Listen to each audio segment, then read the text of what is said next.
The human body is very amazing and it can tolerate all sorts of stresses. So a lot of people who are afraid to lift heavy or make progress or push themselves in the gym, you got to realize that your body can tolerate so much. So if you're scared to like try a different weight, push yourself.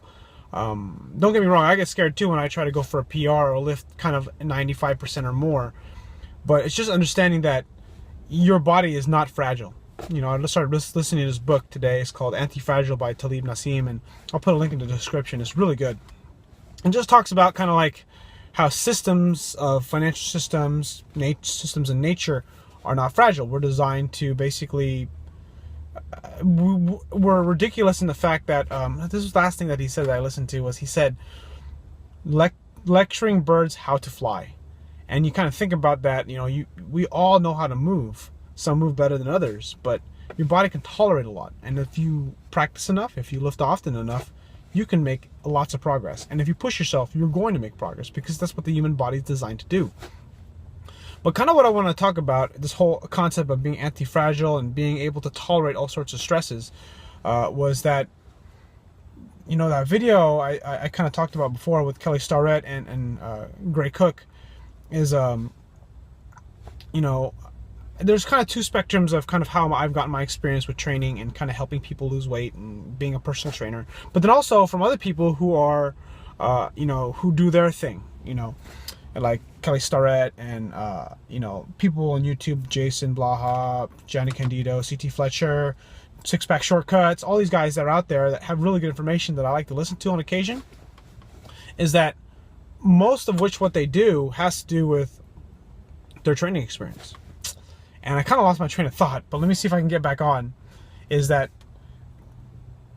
Kelly Starrett kind of talks about this thing in that video, which I'll link in the description again, with a Gray Cook, is that, you know, this is what Gray Cook says. He says that we are both passionate about patterns. That's what he says. And then you look at kind of Sebastian Fitness Solutions, who's very book smart, very book heavy. I don't know what his training experience is, but I'm going to make a stab that he doesn't have a lot of coaching experience, like coaching other people. There's nothing wrong with that. It's just, so he knows the human body really well.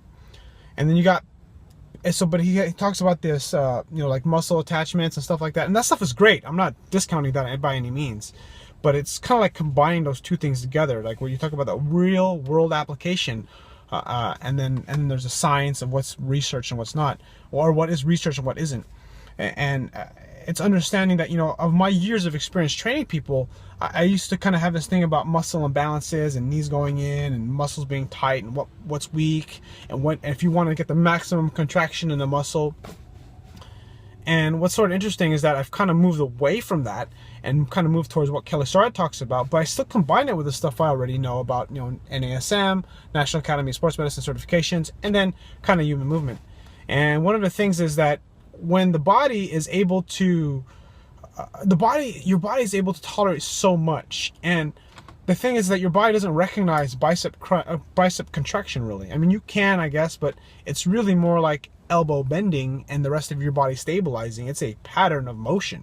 And that is kind of what your body is designed to do. It's designed to move. And the pattern is that you need to make sure that your patterns are good. So that's why when I talked in some previous videos about how people move, you know, I talk about how Johnny Candido moves really well, Rich Froning moves really well. I saw Tom Martin squat 535 on a video he just posted. Powerlifter freaking moves really well. Is that their patterns are really good. And that's kind of what you see. You see, when you see perfect form, you know what it looks like. And then when you see someone who does squat for the first time or bench press for the first time, you can almost immediately say, even if you don't have the experience, you can see that there's something wrong with the way they're moving. You may not know what it is. Like if you don't have the background like me or someone who has a lot of practical experience in like training people, you know that there's something wrong with the way they move. It just doesn't look right, you know? And it's something that you just don't really get from a book. I mean, you know that, okay, well, like in NASM, for example, they talk about knees going in, knees going out, what's tight, what's weak. If your head moves forward or your shoulders round in, what's tight, what's weak. And those are segments, and those are good for training still. They're still very effective.